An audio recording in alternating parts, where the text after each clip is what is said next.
The phenomenal increase in the military budget of Japan accounting for doubling its military strength by 2027, Australia on the lookout for nuclear subs, and India working on the third carrier will keep Beijing on its heels till it feels confident to reach parity in arms buildup in the region.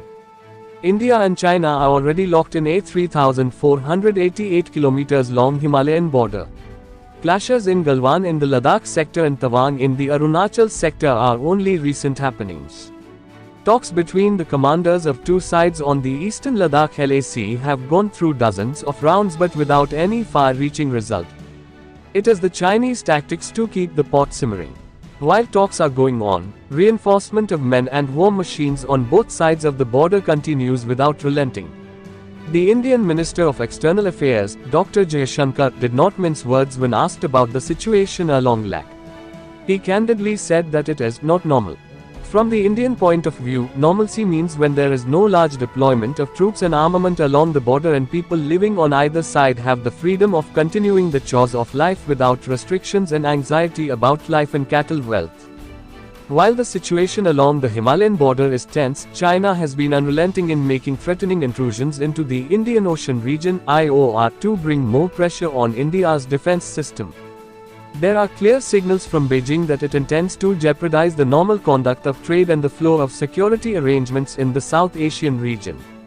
Why is China very much venturing into the surveillance of IOR and sending its spy ships to dock at various spots like the Bay of Bengal or the ports of the region lying within its sphere of influence like Hambantota, Djibouti, and Gwadar? Not only that, Beijing has held the first ever meeting of IOR countries which, when seen along with suspicious moves of spy ships, indicates that China wants to expand its influence in the region in a big way. IOR is strategically vital to India and China both. First, owing to its geographical location, India is almost at its center. 95% of its trade of 7,500 kilometers of coastline is carried through the waterways of the Indian Ocean. It is also crucial for China because 9 of its 10 top crude oil suppliers transit through the Indian Ocean. From the Belt and Road Initiative to the Maritime Silk Route, the Indian Ocean is a key arena for China to expand its influence, says R.S. Vasan, a retired Indian Navy Commodore and current Director General of the Chennai Center for China Studies. After the two acrimonious events at the Ladakh border and Tawang in Arunachal Pradesh, 2 instances of Chinese ships' visits to the Indian Ocean were recorded, causing displeasure to India. India suspected that Chinese ships were on a mission to spy. Chinese research vessel Yuan Wang 5 was found docked at the Sri Lanka port of Hambantota. India believed it was carrying out surveillance and hence raised objection.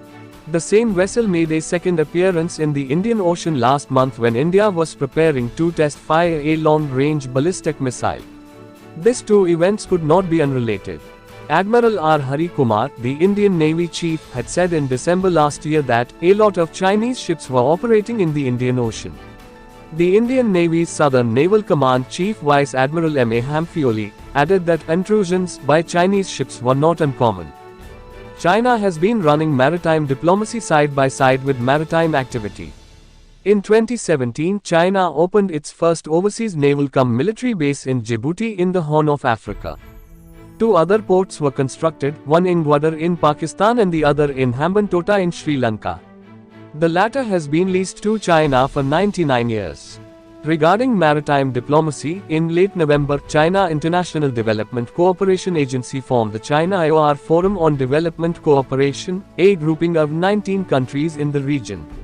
Indonesia, Pakistan, Sri Lanka, the Maldives, Australia, and African nations participated. However, Australia and the Maldives distanced themselves within a short time. China's ambitions in the region are not new. The difference is that it explores new ways of engaging the stakeholders.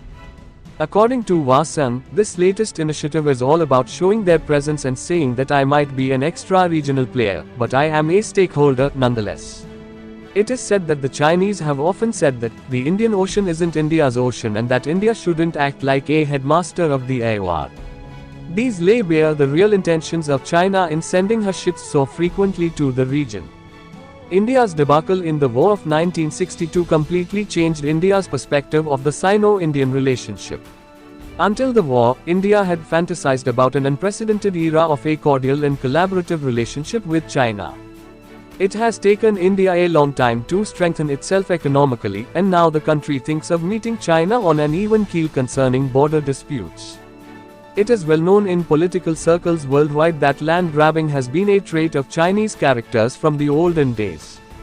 As long as the British colonial power was physically present in India, the Chinese never grumbled about the McMahon Line as the border between the two Asian countries. But with the departure of the British from India in 1947, China began laying claims to territories beyond the McMahon Line, including Arunachal Pradesh, arguing that it was part of Tibet and should go to China. For a long, India will have to lament its unwise step of allowing China an easy march over Tibet. The Modi government in New Delhi refused to be blackmailed as with preceding regimes. Hence, under the Modi government, India met the Chinese threat buffetingly. Owing to financial constraints, India couldn't go for a vast arms purchase at one time. India strengthened its military arsenal step by step, along with the economy and national sovereignty, through a democratic process. IOR and the Himalayan border had to be taken care of, given the nexus between its hostile neighbors to its east and west. This also explains Modi's vision of opting for Atmanirbhar, meaning self-sufficiency, especially regarding military hardware. India decided to strengthen its naval capabilities. The defense minister visited INS Baz maritime base in the strategically located Andaman and Nicobar Islands. The base serves as India's watchtower over the critical Malacca Strait sea route, China's naval gateway to West Asia and Africa.